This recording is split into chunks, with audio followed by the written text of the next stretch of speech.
we're back on. Hello, hello, hello. Back on. Did you guys go and share with somebody what you're grateful for in the last 20 minutes or whatever it's been? Hi. How's it going?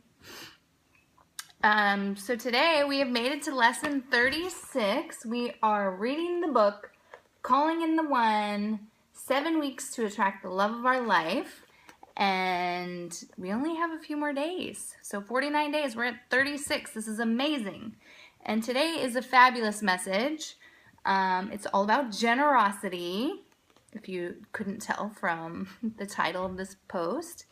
And if you're just joining me for the first time, I'm Bethany Londyn. I'm single, ready to mingle. And I'm reading this book that I was given and sharing the journey and all the lessons every single day. I do one lesson, and it's great because it's holding me accountable to reading this by sharing it with you guys. And yeah, all that good stuff. So we're gonna jump right in. Let's grab lunch, okay. So today's message is about generosity, which is huge. I mean, this is all about relationships, but obviously this can apply anywhere in your life. So to start off, the quote 34, the quote that they have here, or Catherine Woodward Thomas, the author, has, is marriage is no way of life for the weak, the selfish, or the insecure. Hello from Indonesia. Wow. Thanks for joining. So she starts us off talking about the Dalai Lama, who was once asked if he were ever lonely, and his response was no, which is great follow-up after yesterday's lesson, which also had to do with loneliness and honoring our need to be alone and honoring our present self. So what he said is no. He said, I think one factor is that I look at any human being from a more positive angle. I try to look for their positive aspects. This attitude immediately creates a feeling of affinity, a kind of connectedness. And that is what he also attributes to generous listening, which is also very powerful. When we are listening generously, we are present with the individual that we're with. We're reading the book Calling in the One by Catherine Woodward Thomas, 7 weeks to attract the love of our life. So, you're funny. You guys can all contact me. I'm anywhere, Bethany Londyn. I'm hoping I'm the only one out there. I don't know. That spells my name with a Y, L-O-N-D-Y-N. So, listening generously is being present with somebody and listening to them, but not only listening to the words that they're saying, but listening to the words that they are not saying. And that's just what I consider generous living, or listening. We're talking about generous living. So, moving on, what she says, and this is so true, we tend to like those that are generous with us, allowing them to allow us to make mistakes, to be imperfect, and without ever holding it against us, right? So we like those type of people because they like us, they appreciate us, they don't care if we're making mistakes, they just might think we're kind of funny, like all you guys watching me when I'm messing up the words that are supposed to be coming out of my mouth. Generous, yes. So when people are generous, we feel like we can breathe around them. We feel like we are more authentic about who we are, and it just creates a space for that, a space for us to be authentic with who we are. So if we want to look at it from that angle, that's a completely different look on the word generous, right? That's being generous by creating space for people to be who they are. Oh my goodness. You're funny. So most of us are pretty stingy. Are you stingy with your love?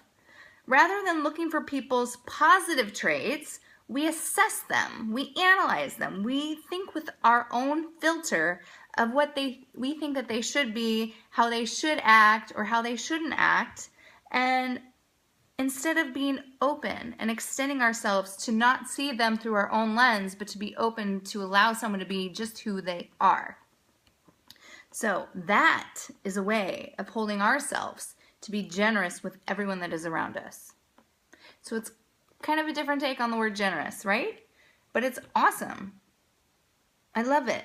I love it. And it is so true. And I did not go to Agape this past weekend. It's a church here in Culver City with Michael Beckwith, which he's pretty famous. And people were talking about, the message was all about this, was about how when we listen or when we're with someone that we basically are listening through our own lens and we are filtering it and shifting it and twisting it all sorts of different ways. And so it's about choosing to be higher when we talk to people, choosing a higher space without judgment, So moving on, Catherine Woodward Thomas talks about a seminar that she once took that was about developing the capacity to love others more fully. Thanks for all the love. Thank you. So it's kind of funny. I mean, if you're going to go and pay money to go to a workshop about loving people, you're probably fairly evolved to a certain level. So for me, I'm like, really, what more is there to get? I mean, that's where my head goes, right? So she goes, and she was in the same mind space. And the facilitator of the training challenged them. They said questions like this: how long do you think you could keep your heart open if after confessing your deepest passion and adoration for someone, they made it clear to you that their love was not reciprocated? Oh, I missed the Angelina Jolie comment. I'll have to rewatch. So how about that? How long could you keep your heart open to somebody? Profess your love to them, and they are like, not feeling it. How would you feel? Would you still keep that open channel of love? How about this one? How long do you think that you could be continuing to be generous with your love in the face of rejection? How long do you think you could share love with people that don't even know who you are? So when we think of giving, we want to extend ourselves beyond what we think and what... Okay, thank you. So it's easy to be generous and loving towards those that are loving and generous to us. That's the bottom line. That's easy. But it's about going beyond that. Being loving and generous to those that don't even know. Being loving and generous to those that may not even know you, or maybe they do. I have so many friends. Oh my gosh, I love people. And because I love people so much, I would say, and I mean, you guys can judge me, whatever, but I feel like people are pretty much everyone's my best friends. So if you're in my circle, which is pretty much everybody, I have your back. Like, I'm going to fight for you or whatever. But they may not necessarily feel the same way about me. So I just know that that is how I am. And it doesn't, I don't know. I think I'm going to choose to just be who I am and continue that practice. But I know that people will make comments like, Bethany, they don't even care. Like, why are you putting so much energy into this person? Because they don't even like return it to you. But it's not about that. And so sometimes that can be depleting. Sometimes it can be depleting. But what she says here is when we hold back our love and light from others for any reason, that we end up feeling starved for love ourselves. So I guess that means I'm on the right track. So all those naysayers, hey, spread love. It's a way better place to be. So I really like this other line down here that she says. This is a mic dropper right here. Here's the mic drop. Rather than look for someone to get love from, we need to focus more on finding someone that we can give love to. Mic drop. Okay? So that is the big lesson today. Don't focus on getting love. Focus on giving it. and focus on finding someone that inspires us to expand beyond our limitations of our self-absorption and our narcissism. And this requires that we be adept in the practice of giving love, even when giving love is not the easiest thing to do. So generosity is an act of abundance, yet not all self-sacrifice is a kind-hearted gesture. So I'm doing this, if you guys haven't noticed, I'm spreading the word on being in a state of gratitude every single day. And I believe that that is being in a state of abundance as well. Yes, give to give, not to get. So sometimes this is the next thing. They talk about generosity comes with a covert agenda. It can be used to manipulate another person into who we want them to be. So this is funny. This happens to me all the time, by the way, and it happens, and I'm aware of it.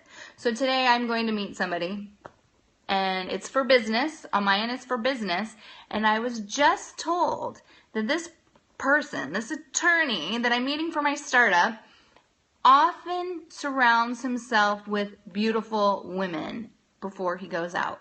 And that's his thing. And then I heard that sometimes he even pays for women to join him. Now, this is a big wig attorney in the startup world and mergers and acquisitions, so I'm going to go meet him. But I am very aware that from a friend of mine that this is how he is. And so he has a covert agenda. So we'll see. We'll see how that is. But yeah, it's funny because he already did invite me to an event tonight, but I have another one. So that's just how it is, right? So what did I write here? Oh, yes. Okay. So have you ever noticed that when you first start dating somebody, I've gone to Pat Allen. She's amazing. She's hilarious. Hi, Ken from Pennsylvania. So Pat Allen is a therapist, and she holds these classes in Santa Monica that are so awesome and entertaining, and these little workshops. She'll take people out of the audience and basically put her therapy on them. She'll psychoanalyze them and work them, and then basically everyone in the audience is learning, so it's really entertaining. And she's all about this 9-month process. And so you have 3 months, 3 months, 3 months. Well, the first 3 months are all the bliss, right? All bliss. And it's because you're putting your best foot forward. So that's not necessarily manipulation, but it's just how it is. There's an excitement in the first 3 months. So it's about getting past the first 3 months and working through the next 3 months, which are the hardship. And then the third 3 months are what she calls the negotiating phase. So that's where you're negotiating maybe these frustrations that you have with this person, and then finding out if that's going to be the one that you're going to be with. So that's Pat Allen's theory. That's completely separate of this, but I just figured I'd share it because I find it fascinating. So what Catherine Woodward Thomas says is, after this 3-month period, which is the happy, it's about noticing. And what she says here is that she reminds herself constantly, or when she was dating, that even though the man I was dating was completely unable or unwilling to give me what I wanted, I'm reading from her tone, so even though they were unable or unwilling to give me what I wanted, that didn't mean that they were wrong. It just meant that they were wrong for me. So often, in the first 3 months, it's all happy. So check out the next 3 months and the next 3 months, and it's about this negotiating. And if there isn't room, she doesn't go into detail of what she wanted. Sorry. But you guys are more than welcome to buy the book. It's awesome. Calling in the One, Catherine Woodward Thomas. So it's about noticing this and being aware and recognizing that you get to have what you want. Yes, there is a give and take, no doubt. But if it is against who you are at the core, it is important to know that there is someone that is going to support you to the core as well. So always know that. She talks about a Native American custom here that judges a person's wealth not by what they have, but what they give. So it's about giving without an attachment, about getting anything back. But maybe in the Native American custom, if that's how they judge wealth, then maybe they gave to be at a higher level of wealth. I don't know, in the totem pole. Is it okay that I just said that? Oh, geez, Bethany. Okay, there was something else here that here. Ooh, when we find ourselves wondering why we don't have more love in our lives, we would do well to consider more ways that we might be able to give it away. Love that can't get us out has a hard time getting in. So I'm going to just put this out back to money. Hello. So thinking about money. Have you ever heard, I've heard this so many times, my dad says it all the time. It's so funny, Bethany, because the more money I give every year to nonprofits, the more my income went up. Have you ever heard someone say that? I've heard that a million times. Hey, New Zealand, thanks for joining. So many times I've heard this. It's not just from my dad. That one's just ingrained in me. But the more you give, the more you get. And it's not about giving with wanting to get it, but it just seems to happen naturally because giving is energy. Giving anything away is giving away your energy. Tax breaks. Ha, that too. So when we're giving away our energy, we are also creating a space to bring it back in as well. So it's frequency. It's frequency.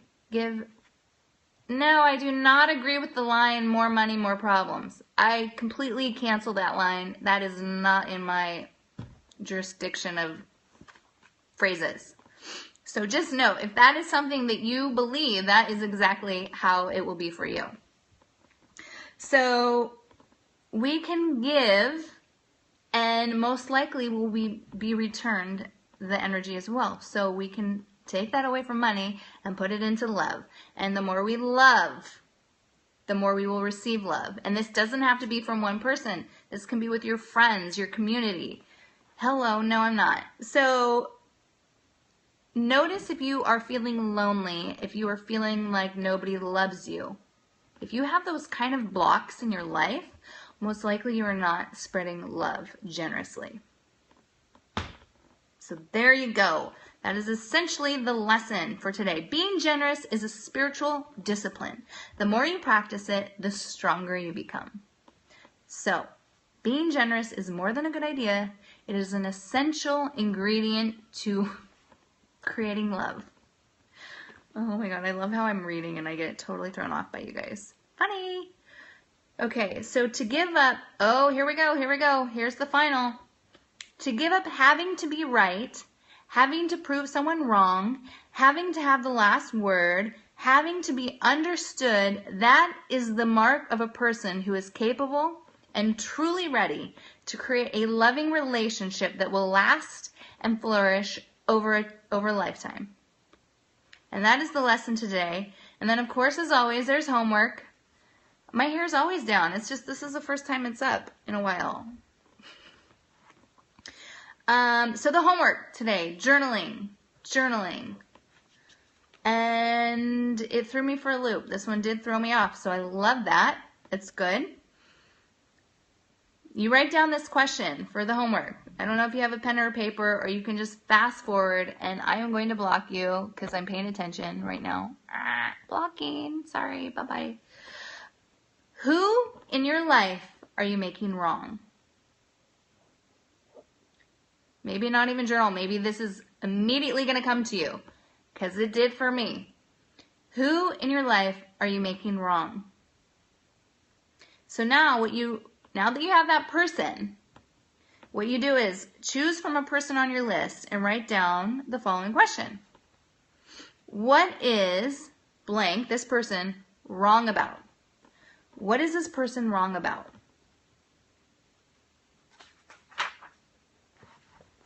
Nothing. They're not wrong about anything. So they just might be doing things a little bit different than you would, or they choose to live differently than you and go about things and tackle problems or situations different than you do. Of course, you're always right. Do you have a relationship? A good one? A solid one? I don't know. You might not. So once you figure out what is wrong with this person, surrender yourself to being them. Put yourself in their perspective. Put yourself in their shoes and complete the following sentences as though you were this person. I am right because. And when you're saying I'm right because, remember, you are this person that you were making wrong. You were in their state of mind. So what blank, you, doesn't understand about me is. So am I explaining that well? I know, that is kind of crazy. So I'm going to try and re-explain this. I'll try it. Yeah, it's a completely different angle. So think of somebody in your life that you think is wrong. I got my person. I know who it is. And then put yourself in their shoes and answer this question. And now you're them. I am right because, and what Bethany doesn't understand about me is, and journal away. Write it out. I don't even have to write it out. I knew the answers, and it was like a light bulb went off when I read this about this one particular person who is family, so close to my heart, and they just don't like to do things the way I do. I'm this action taker.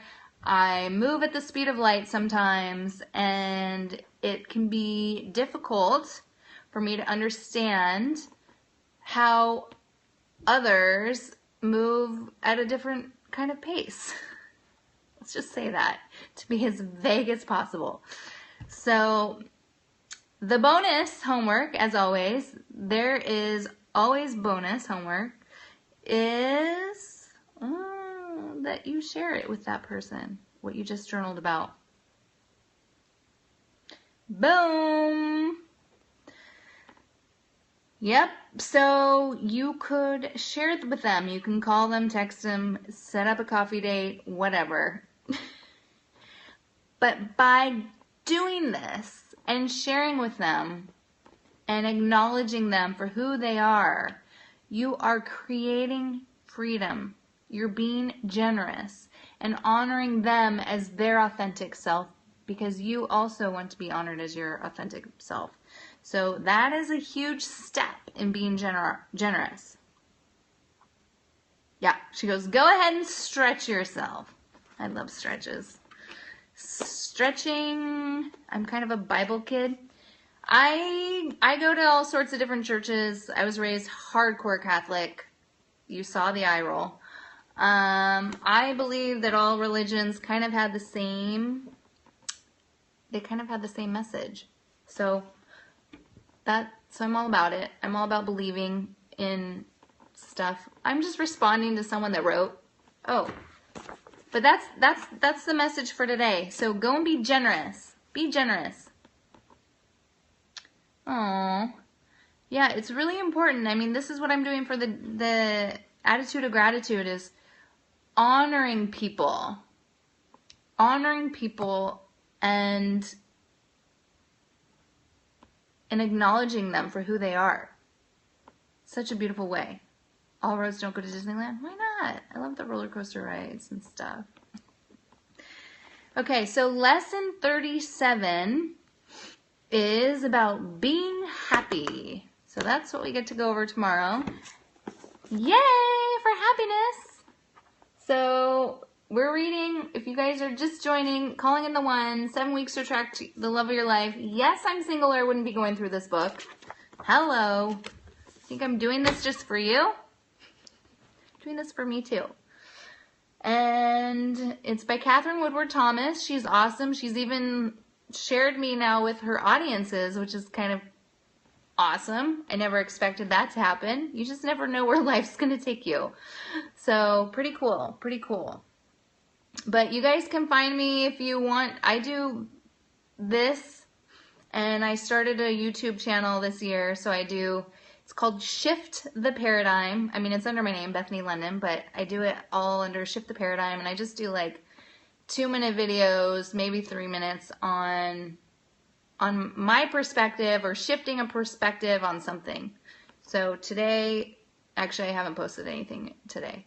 I don't remember what the lesson is for today. I need to post it. I'm a little behind. it's a big week. Things are flowing so amazingly, but it's putting me behind as far as work. But anyways, do I like girls? I like girls. No, I'm not a lesbian. I'm not into that stuff. If that's what you're asking. I'm looking for a man, people. A man who is also calling in his one.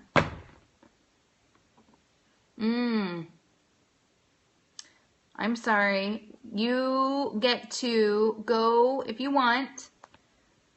I invite you to start. I'm so behind on updating the YouTube videos for Shift the Paradigm, but I'm slowly adding them to YouTube as well because I believe that the messages are pretty powerful, and based on the feedback I'm getting from people, and someone asked me to make an app with all these messages. I don't really know how that works, but it's all good stuff. So if you want to go to YouTube, at least you can fast forward and pause and all that goodness. And thank you. I appreciate that. And I'm going to sign off here because I got lots of work to do. And it's a big day. Will you marry me? Well, that's a first. That's a first. Getting asked to marry someone on Periscope that I don't even know. Okay. Well, you guys, spread the love. Tomorrow's message is about being happy. And feel free to share this with your community if you want to share all the lessons, because you never know who it might impact and be just exactly what they needed to hear. And I believe we all learn from each other. So thank you so much for joining. Have an amazing day, and spread the love. Spread the love. Okay. Bye. Thank you.